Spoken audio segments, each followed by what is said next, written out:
they decide they want to buy a house, he can't show proof of funds. Unfortunately, she miscarries the child and he doesn't even go with her to the surgery and says he has an important meeting for work. Allegedly, at this time, he works as a VP for a condiment company and leaves the house at 6:15 a.m. every morning and comes home at 3:34 p.m. Eventually, they continue the house search and she wants to see his accounts. He shows her a Chase savings account and a Chase checking account where he has money in it, but says he also... We're not watching spoilers. I'm going to pause it at the point that we get to that we're at currently. I'm using this as a fucking recap.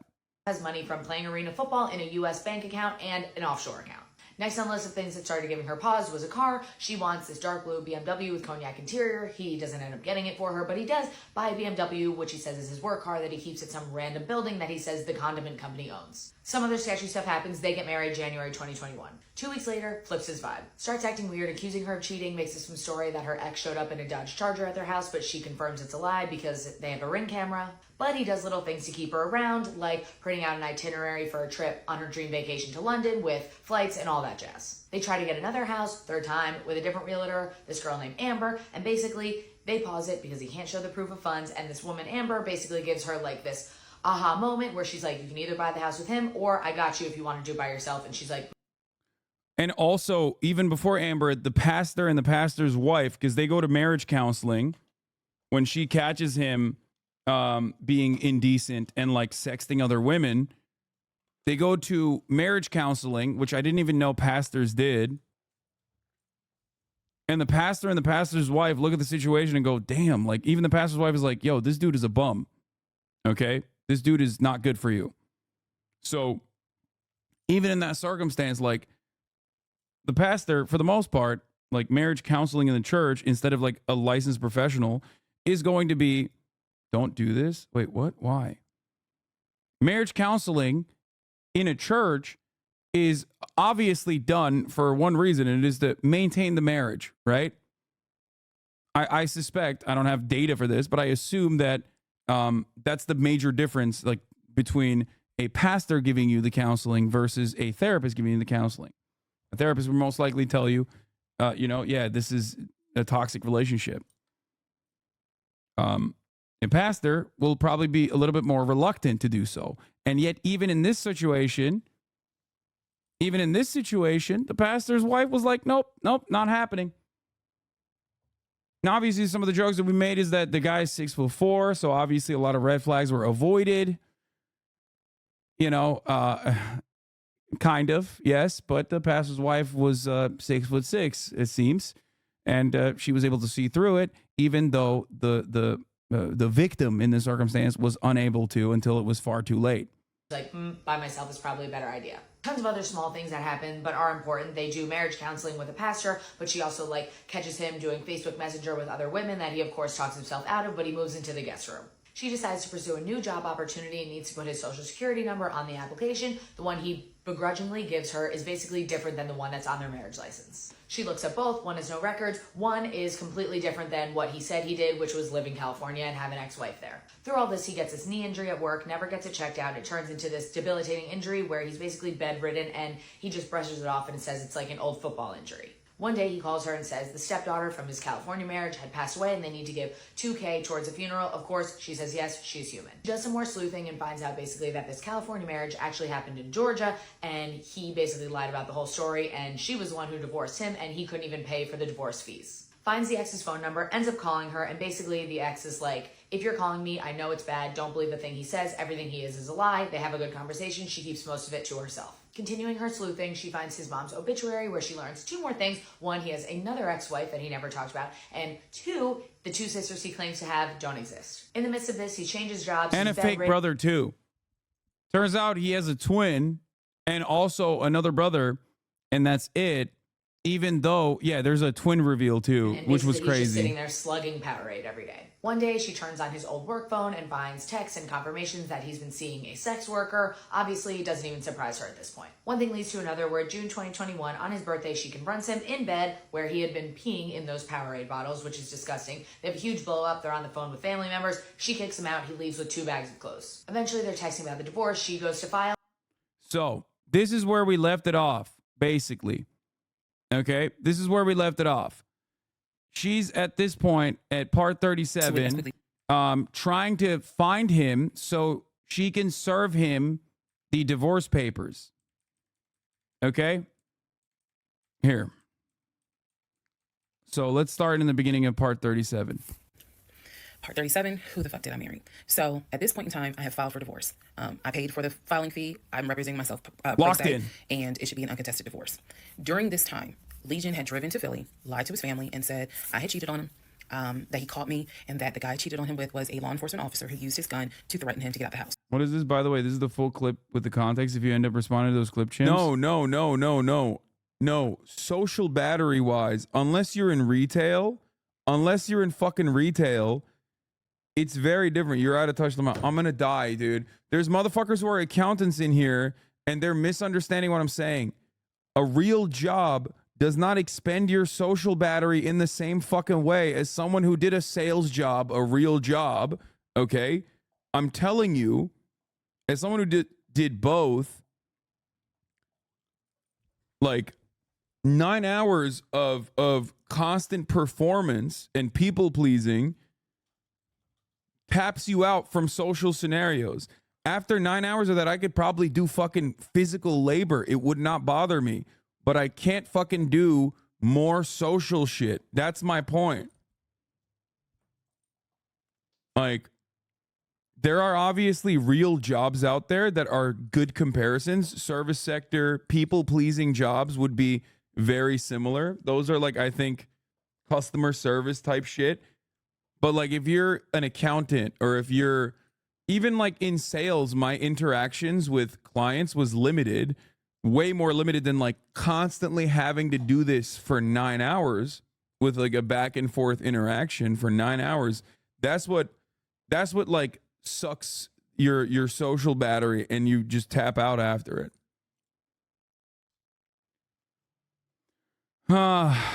I want to just clip this part alone and just repost it. Like just this area. It's on LSF already. This is what people got mad at you for? No, they got mad at me for the earlier thing that they clipped out of context.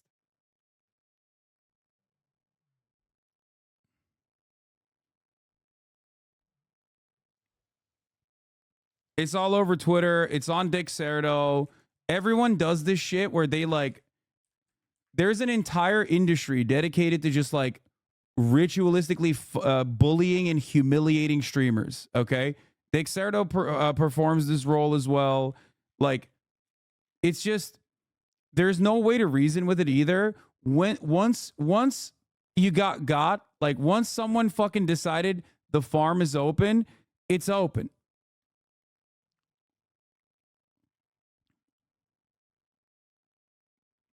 And then it piles on, like I said. It piles on into someone clipped the original to like a sentence fragment that is objectively a very good statement to make a point, lol. No, it's just, that's it. It's just,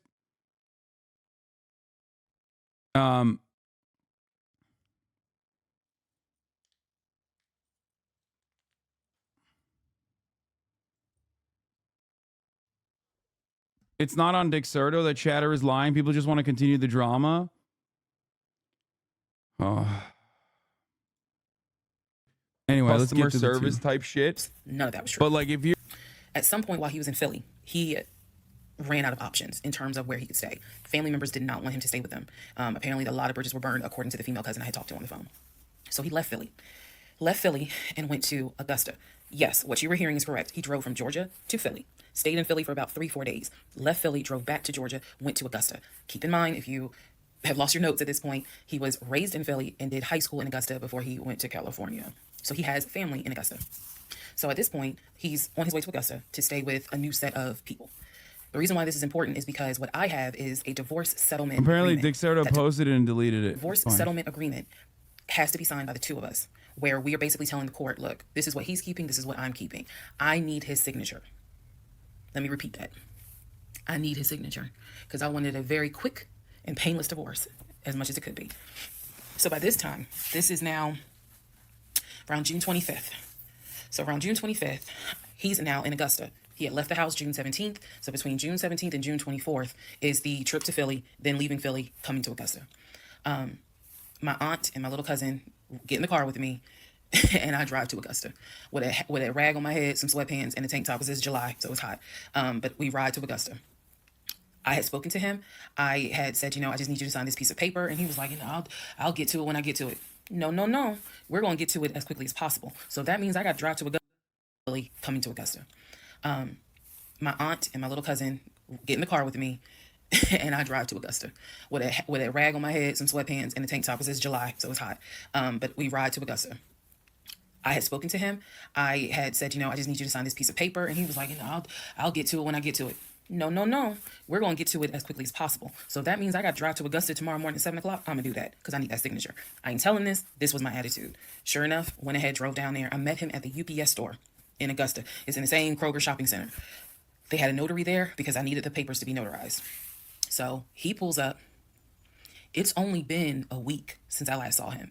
It has been months since my aunt saw him. Okay. She had no idea of the condition that he was in. Again, I'm telling y'all, when I met him, when he met my family, he was like a size 3X. In just a short span of time for a week, he easily could have been in an extra large, maybe even a large, but was wearing 3X clothes. So he has told me this whole time, he didn't know I had spoken to his family. Okay, probably need to put that in there. He did not know I had spoken to his cousin. So he was telling me that he had a place to stay. He was staying with some family members, and everything was cool. He told me he was going back to Augusta because he had a job. That's what he told me. The family member, the cousin, told me, oh no, it's not that he had a job. We kicked his ass out because he's still lying, and we don't want anything to do with him. So when I saw him get out the car, I immediately knew, you probably have not washed in 3 days. I'm not overreacting. His nails had not been cut, so his nails were a bit long.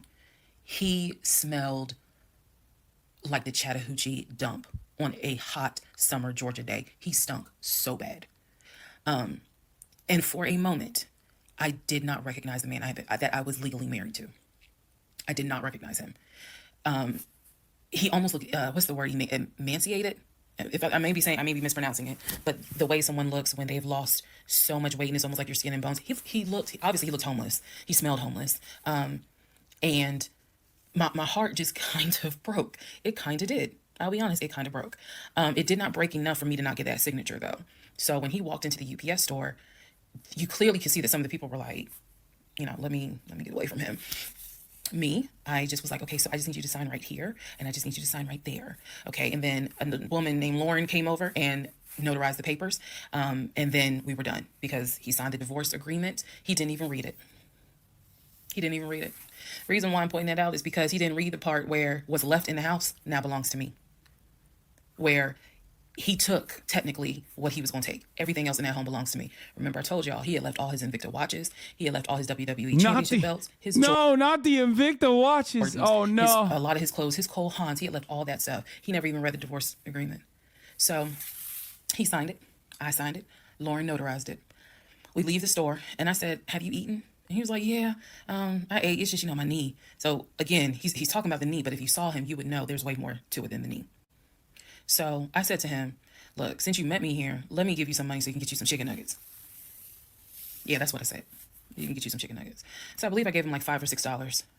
Go get you some chicken. I think I Zelled it to him, actually. Just go get you some food. Then because where he parked was not far. It was like, okay, I'm parked here. He's parked in front of me in the other row. So there's that aisle that you can drive down. So I walked him to the car, and I saw the condition of the inside of the car. And that's when I knew he's been living in his car. He's been living in his car. So clearly, I no longer had a question of, so where's this offshore account? Where's the U.S. bank savings account? Where's the checking account? Didn't have that question anymore. Because if you had money, you wouldn't be living in your car. You would not be in the same clothes that you were in when you left my house on June 17th. And this is now June 25th. So he was like, I'm gonna be all right. I'm about to start a new job. I'm gonna be cool. I got a family member I can stay with. Everything's gonna be okay. All right. I said, I will let you know when the divorce is granted.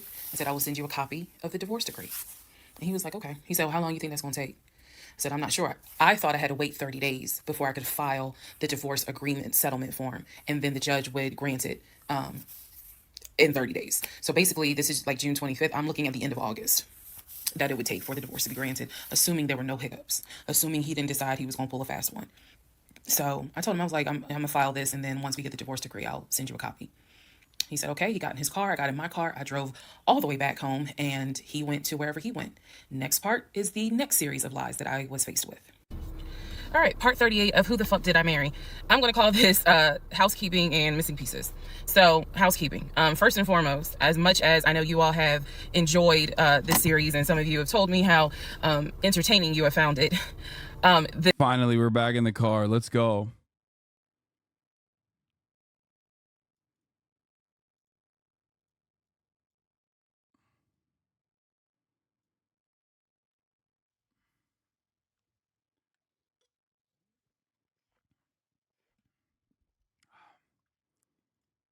The story will be done this weekend. So in other words, I don't care how many parts I got to film, it will be done this weekend. We're not going to drag it into the new week. It's not going to be done this weekend, I don't think. So I just want to let everyone know that. So please be sure to tell your sisters, your mamas, your aunties, your cousins, your best friends, hey y'all, go ahead and watch all the parts because she's saying she's wrapping it up this weekend. But I'll leave the playlist up, so don't worry. Also, let's see. I'm sorry for the people who are like, I keep talking really slow. I didn't know that I was, and they're like, you're just long-winded. I'm very detailed. So that's probably what you're feeling, is that I'm detailed and I'm trying to get everything out, again, in a responsible manner. So you all have asked me if I will do a live. Yes, I will. I don't have any issue doing a live. I feel like if you're going to put the story out there, you know you're going to get questions. So if you stand on business and you stand on what you said, do the live. So yes, I will do a live. And I will let you all know when I'm going to do a live. So it won't just be some random shit. I will actually do a live and let everyone know. So that way, if you have questions, bring them. The issue with doing a live is that I need moderators. So because I just anticipate a lot of people have questions and I'm just one person, and I don't want to be accused of she's ignoring my question, which means there's holes in her story. Y'all, we all know how TikTok is. So, but I will absolutely do a live. That's the housekeeping. Missing pieces. So when I said before that it's important to me that I'm responsible in how I tell the story, meaning I'm clear and I go in detail, I realized that I left out some missing parts, and it was brought to my attention by a number of you. Thank you, because I'm all for accountability. I did not go into how my ex-husband Legion left the condiment company and then went to Apple. I also did not go into detail on when my mom came to visit. Both of those were in the month of April. I was going to go into detail a little bit more on the Apple situation because, as you probably have figured out, of course something came out later on. But nevertheless, in terms of April of 2021, my mom came for a visit. She lived in Arkansas. She came to visit us. She came to visit us after we had that whole sexting on Facebook incident and just after we had started marital counseling. There were no fireworks during her visit. Nothing was weird. I did talk about how my family has always been there. And if you spoke with my mom, she would tell you she didn't see anything out of the ordinary. But there was something in her spirit that just didn't sit right.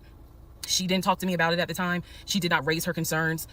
She simply, when she came to visit, we welcomed her with open arms. Legion was excited to meet her. She was excited to meet him. We took my mom out to eat. It was a typical, very quiet, non-active visit. I didn't know what my mother thought until later on. So she didn't share with me during the visit, something don't seem right. She and I sat in the guest room talking. I never told her anything that was going on. Number one, because again, it goes back to that mindset of what happens in my marriage needs to stay in my marriage. And I talk about how I didn't think looking back, it was not a good idea that I told my aunt what had happened. My aunt is not the type that's going to tell my mother. In other words, if you confide in her, she keeps it between you and her. So my mom never knew that there were any issues. And so there was nothing for her to be on mama bear mode. Had she known, this would have been a very different trip, but she didn't know. So she did come to visit. Everything went fine. He and I put on a united front. Oh, we're so happy. We're so, in love. And yes, behind the scenes was a whole different story. He talked to her about how he was looking to buy a house and how he told her how work was going, how his job, how his job was going, bragging as usual, which I had. Thank you, Undying Machine, for the 10 community gifted subs, allowing 10 people to be also locked in and not have any interruptions at the top of the hour. Here's a 3-minute ad break now. For those of you who haven't subscribed, you will see an ad break. I'm not gonna lie, I'm not fully locked in. Okay, I'm not as locked in as I was. I'm trying to find the longer clip that I just showed on stream, like this sequence, so I can post it on Twitter. Okay, I feel like I feel like this is more drama, and I feel like I'm losing. I'm losing out on the.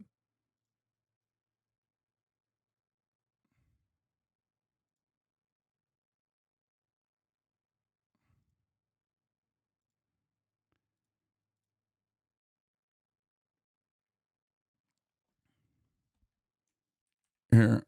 Yeah. Wait. How do I get the Comrade Lamb? I retweeted you, but I'm just gonna fucking post this. I'm gonna say it's wild how this completely out of context clip made its way to Twitter so fast. I was talking about how much a 9-hour stream eats away at my social battery and how I can't socialize after. Comparing it to my sales job before, I recognize how fortunate I am every day. And I was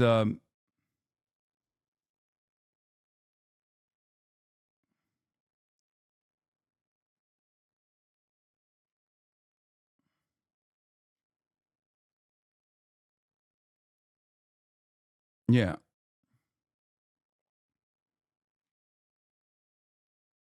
You can post a clip, but it may not spread like the hate does. It doesn't matter.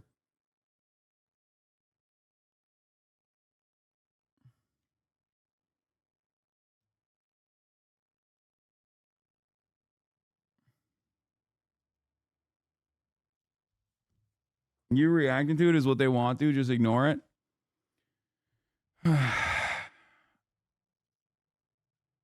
Stop interacting with that dude. It's fine to. Mr. Big Streamer can yell at chat all day long, but can't take a little drama out of context clip. My friend, you even recognize that it's like purposely fucking done to maliciously spread hate. Like, I don't know what to tell you at that point.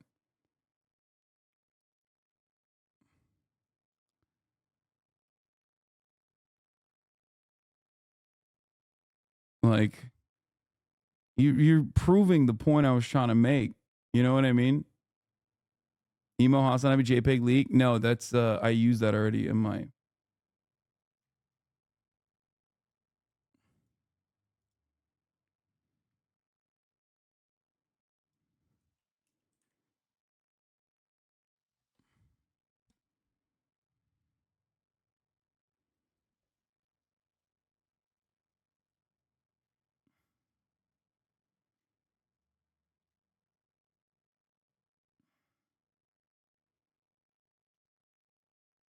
You need a bot to delete it. Rusty Bikes, thank you for the 20 gifted subs.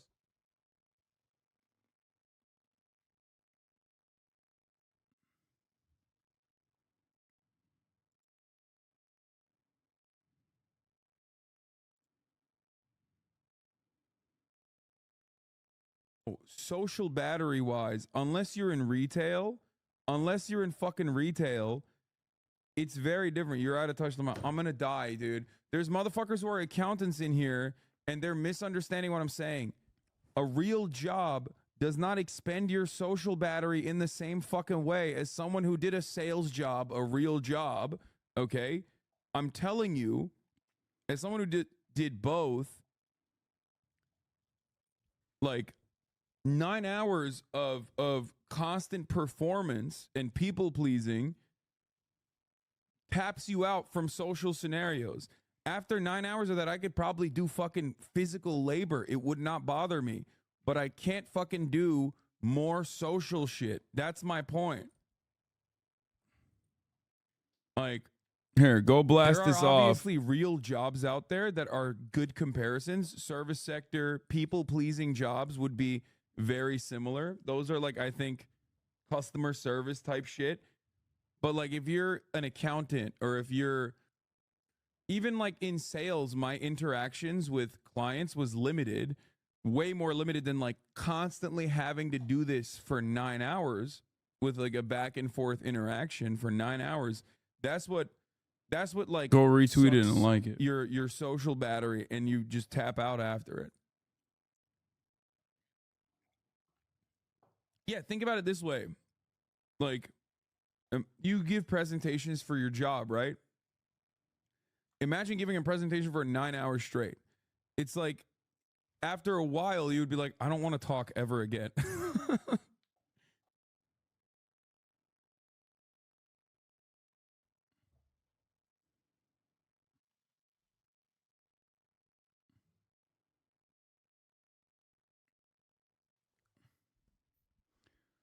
The call center will actually crush your soul. Like, we had to ask money 3 times, even said no repeatedly, extremely sus. Yeah. This drama will unironically swing into the emo stuff later. Love the streams. Thank you for helping me refine and understand my place in the world.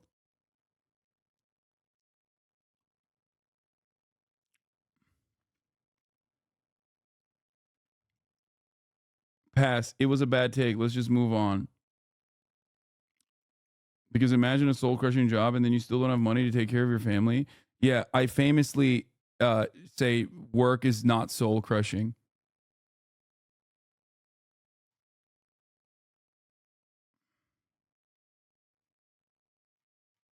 Come on, chatter. Please.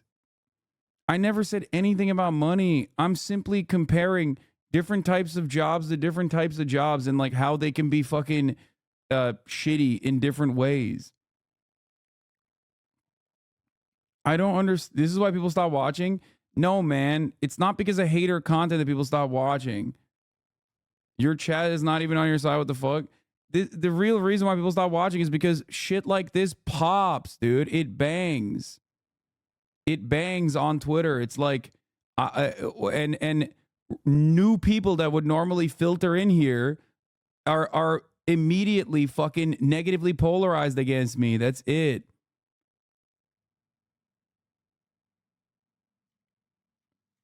King Henry the Fourth, thank you for the 50 gifted subs.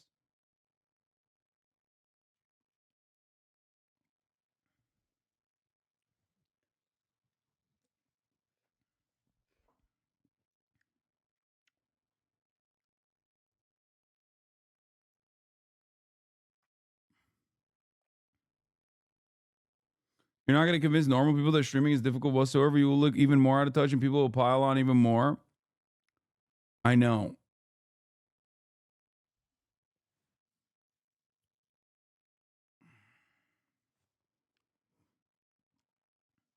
It's crazy because it's like, of course, a normal job is infinitely fucking harder than streaming. That's 100% something I talk about all the goddamn time. I talk about how fucking fortunate I am all the goddamn time. I clarified in the fucking clip too. But even then, even in the clarity, there's still people who are just like,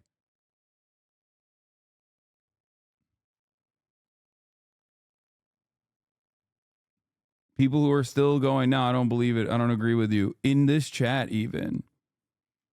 And the irony is like, this is also another part of the problem, which is that like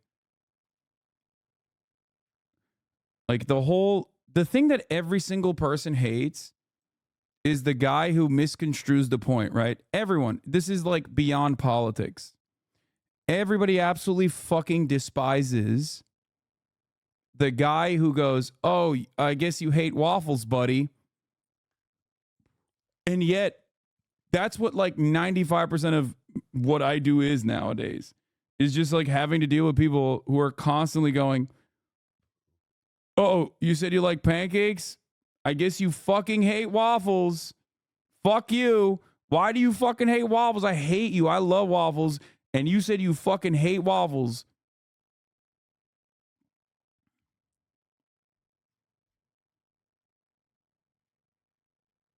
Also, you're a fucking terrorist now. And then it, as you guys experienced, in a sequence of like 30 minutes, it goes from something being clipped out of context to being posted on Reddit, being reacted to by one of the largest fucking content creators on the platform, literally every single drama peddler posting it on Twitter. You experienced it in real time. How quickly something could just like go from an offhanded comment that immediately gets clarified a second later. Hasan, welcome to Celebrity, my guy. No, there is no fucking world.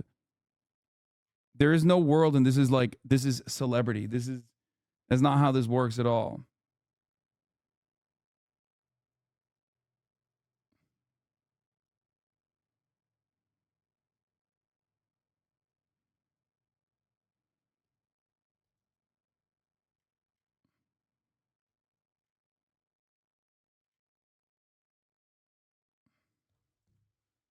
Nobody gives a fuck about celebrities to this degree because celebrities are not accessible. I'm not a celebrity. Okay? That's the difference.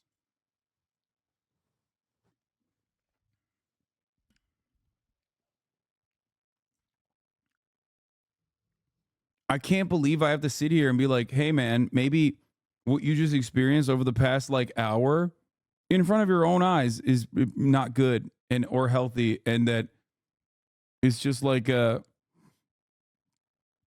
it's just like an organized hate raid every fucking day that I have to deal with. You are a sub celebrity? Not really. Hmm.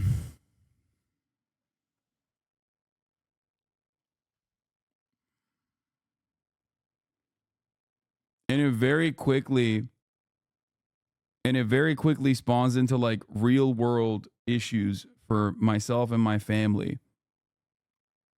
That's the other part of it that's like annoying. It's just like, and for the record,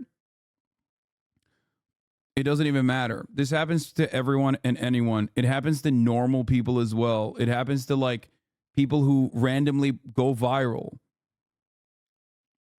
It's really crazy how much this is normal now. Like this, you know how the like a lot of the red pill 4chan terminology like looks maxing has made its way into TikTok, and people just like normal people know about those things now, those concepts now. I feel like the other part of this that feeds the algorithm, especially on Twitter too, and even on TikTok to a certain degree, is like these hate campaigns, right? Oh, like we caught him. We caught him saying something. Doesn't matter what the context is. This makes him look bad. Basically, the lolcow culture has now become super normalized. It's front and center in the way that like so many people fucking operate. I was a barber for 8 years and stood for 8 hours a day with no lunch breaks, no benefits during COVID. And I still think about how easy it would be to get back to that. I empathize with people. I empathize why people think streaming is easy. I'd say the same thing from the outside, but it's simply not true.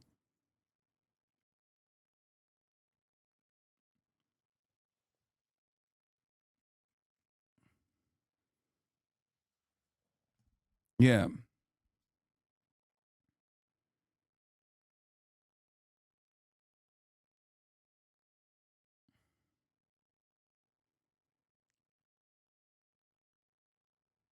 Even when people just pop off with on one small TikTok video, they can garner a vicious crowd of hate and harassment. Yeah, like that. Um, there's a reason why like that librarian guy, he's such a kind soul. He's such a fucking kind soul. And like he got ritualistically humiliated by some fucking Nazi in his fan base. Like people were calling him a pedophile and shit. And like he's now taking a like he's just leaving the library. It's so heartbreaking that people just like normal people that get like a touch of fame, even they legitimately experience this like psychotic backlash, and it's so fucking normalized at this point.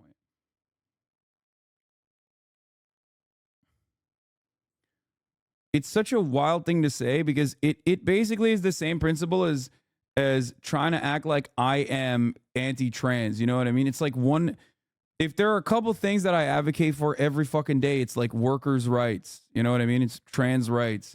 To turn around and be like, oh, dude, this guy's transphobic and anti-worker is so dumb. It's like, you're insane. You're delusional.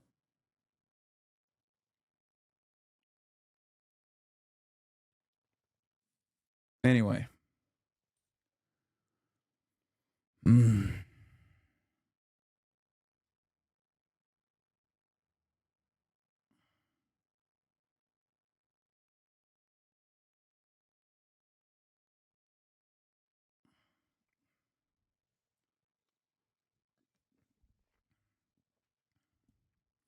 Yeah, Twitter and Reddit are the two platforms that are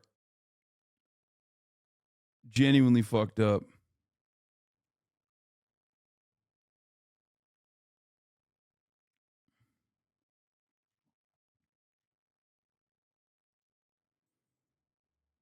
I work 9 hours a day that consists of phone calls, interviews, and computer work, and it's draining. I drove home and literally have no energy to make dinner some nights. This man is allowed to be tired after working all day.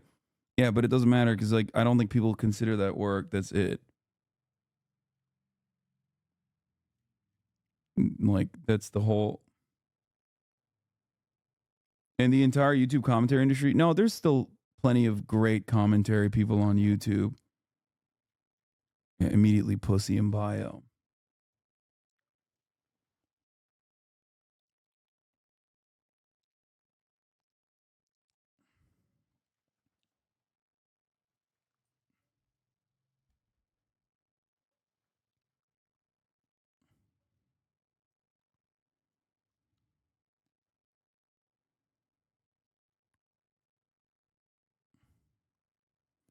If D said the same thing, this wouldn't be a thing. Destiny probably has said the same thing. He's a streamer. He knows. He knows he knows exactly the point I was trying to make. He probably agrees with me, but it's infinitely more fun to fucking stoke the fires and utilize his audience because he's disingenuous. He's a disingenuous hack. Anyway, let's continue.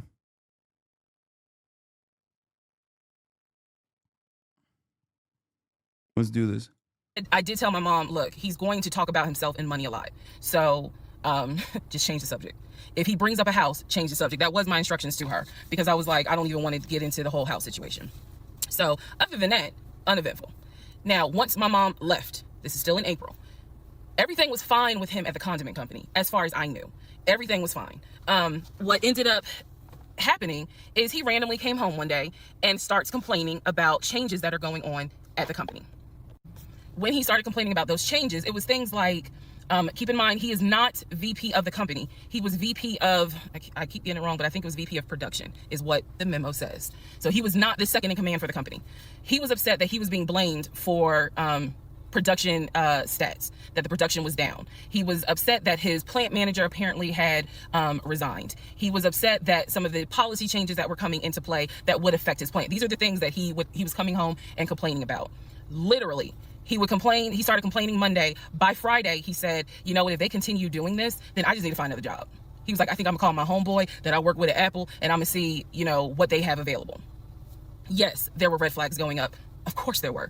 At this point, we're not even dealing with United Nations of red flags. We are dealing with the Olympics. We are dealing with the parade of all nations. Everybody got a red flag. So when he said that, I was kind of like, okay, because I had become numb to all the antics that he did. I was numb to it. So he literally said, I think I'm gonna call my homeboy and I'm gonna see what's at Apple. My response to him was, well, what about your salary?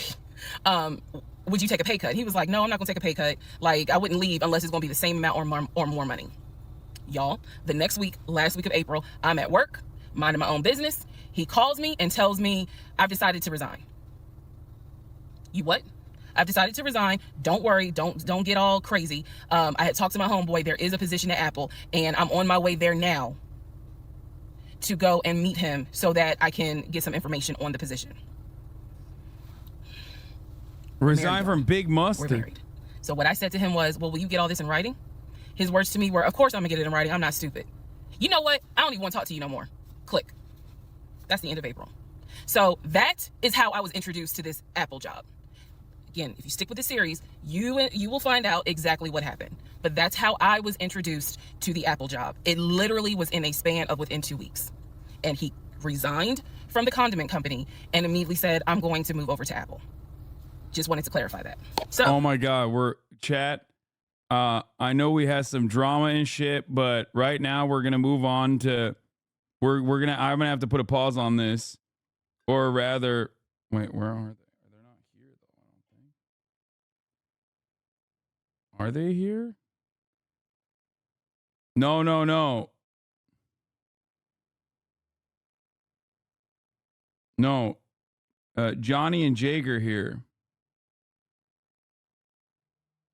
and I'm gonna get fucking emo as hell. Step Bob 69. They give the fire tier 1, give the subs, but I don't think they're here. So I don't know why he said he's here. Did he go to the wrong place? What happened?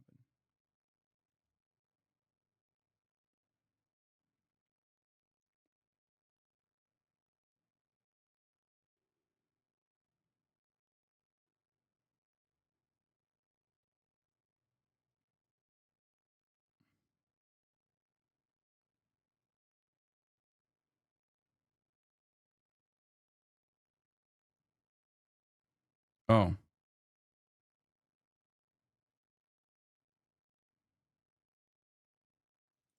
Okay, never mind. They're coming in a second.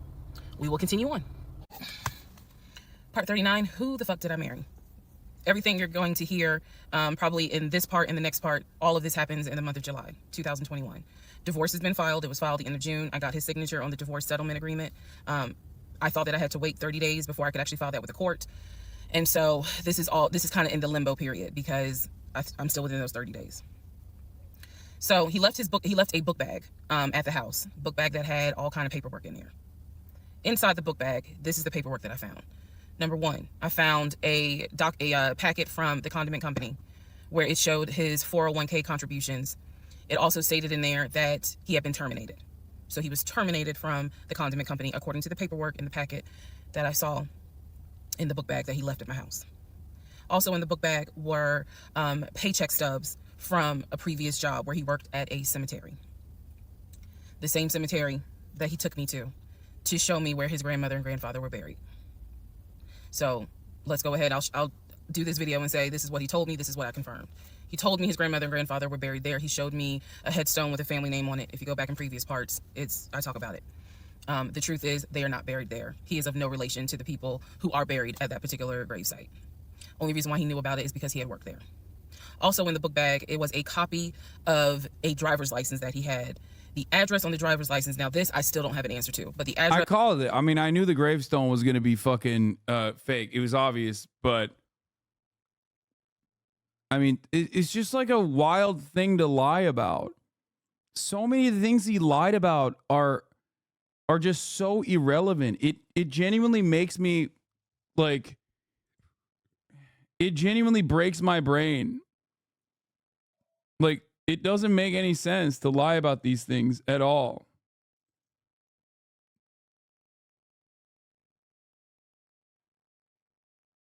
Oh, the librarian actually got a job at PBS Kids. That's why he quit his library job. That's sick. Anyway, the emo boys are here, by the way. Hold on, I gotta open the door. 1 second.